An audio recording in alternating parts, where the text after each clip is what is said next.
যে এই ভাঙড়ের মাটিতে প্রায় 26,000 ভোটে আমরা হেরেছিলাম, আর 3 বছরের মধ্যে সেই ভাঙড় বিধানসভা থেকে 86,000 ভোটে আমরা লিড পেয়েছি, যেটা আমাদের কাছে অনেক বড় পাওনা। তাই আমি সকলকে অনুরোধ করব, দলের কর্মী সমর্থক যারা আছে তাদেরকে অনুরোধ করব, অবশ্যই আপনারা মাথা ঠান্ডা রেখে আমাদের লড়াই করতে হবে। আইএসএফ, সিপিএম, বিজেপি থেকে, কংগ্রেস থেকে যারা আমাদের দলে আসবে তাদেরকে স্বাগত। আমাদের সকলকে আমরা দলের পক্ষ থেকে স্বাগত জানাই, কারণ আইএসএফ এর মতো সমাজ বিরোধী কার্যকলাপ তৃণমূল কংগ্রেস কখনো করে না। আইএসএফ এর মতো বিশৃঙ্খলা তৃণমূল কংগ্রেস কখনো করে না। তৃণমূল কংগ্রেসের লক্ষ্য উদ্দেশ্য হলো আগামী দিনে ভাঙড়ের শান্তি, ভাঙড়ের উন্নয়ন। যে উন্নয়নটাকে সামনে রেখে আগামী দিনে আমরা লড়তে চাই। আমরা ভাঙড়ের মানুষের কাছে কথা দিয়েছিলাম নির্বাচনের আগে যে আগামী 1.5 বছর আমরা সময় পাচ্ছি বিধানসভার আগে। এই 1.5 বছর 90% উন্নয়ন ভাঙড়ের আমাদের করতে হবে। আমরা সেই লক্ষ্য, সেই মানসিকতা নিয়ে আমরা এগোচ্ছি।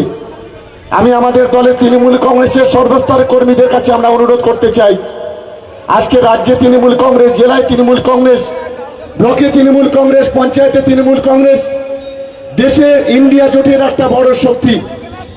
আমাদের যখন কোনো মানুষ দায়িত্ব পায় তাকে অনেক নম্র হতে হয়, বিনয়ী হতে হয়।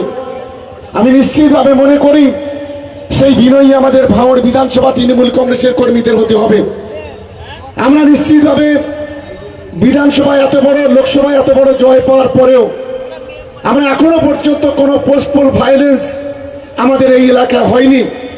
আমরা সকলের কাছে অনুরোধ করব, হিংসা শেষ কথা বলে না, অন্যায় অত্যাচার শেষ কথা বলে না।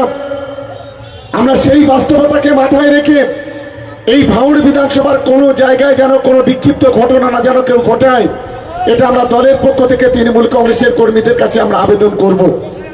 কারণ আপনারা জানেন, যারা ধ্বংসলীলা চালিয়েছে আজ তারা ভাঙড়ের মানুষ থেকে বিচ্ছিন্ন হয়েছে, সাধারণ মানুষের কাছ থেকে। যারা নির্যাতন চালিয়েছে, অত্যাচার চালিয়েছে, অত্যাচার কখনো শেষ কথা বলে না, নির্যাতন কখনো শেষ কথা বলে না, কারণ তাদের পতন নিশ্চিতভাবে হবে। আজকে সেই ঘটনা ভাঙড়ের মাটিতে হয়েছে।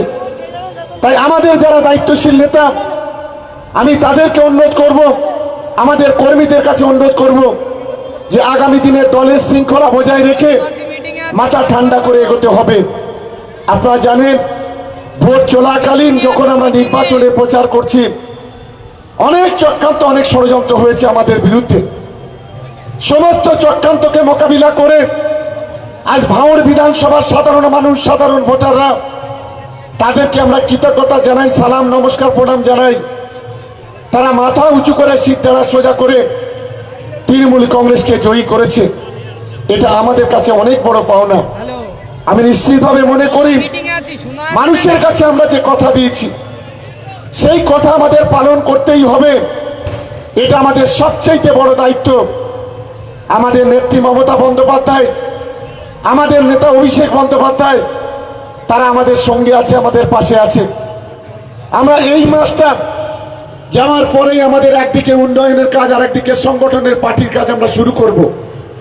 আমি আশা করি আমার সমস্ত দলীয় ভাই বোনেরা যারা 4 মাস ধরে লড়াই করেছেন, যারা রক্ত ঝরিয়েছেন, অনেকের অনেকভাবে আহত যারা হয়েছেন, তাদেরকে সামনে রেখে আমরা আগামী দিনে লড়াইটা করব। কিন্তু কোনো বিশৃঙ্খলা, কোনো অরাজকতা, কোনো কিছু বরদাস্ত নয়। আমরা খবর পাচ্ছি কোথাও কোথাও 2-1 জন আছে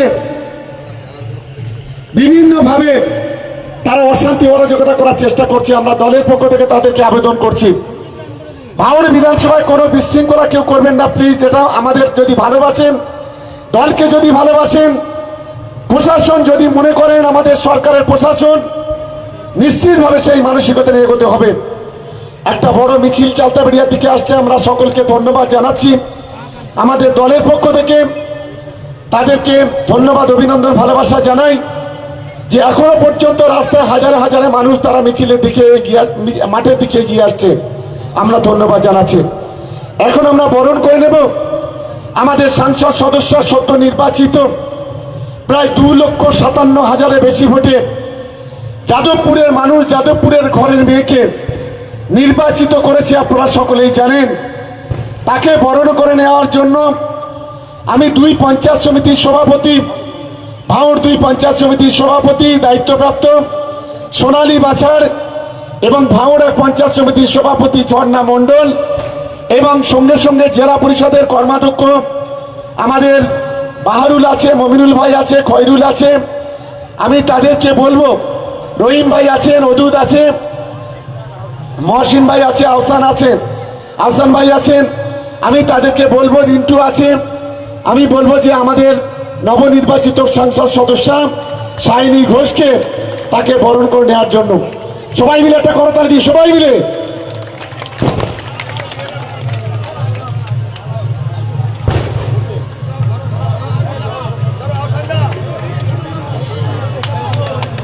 একটু হাততালি কি হলো, একটু জোরে হচ্ছে না?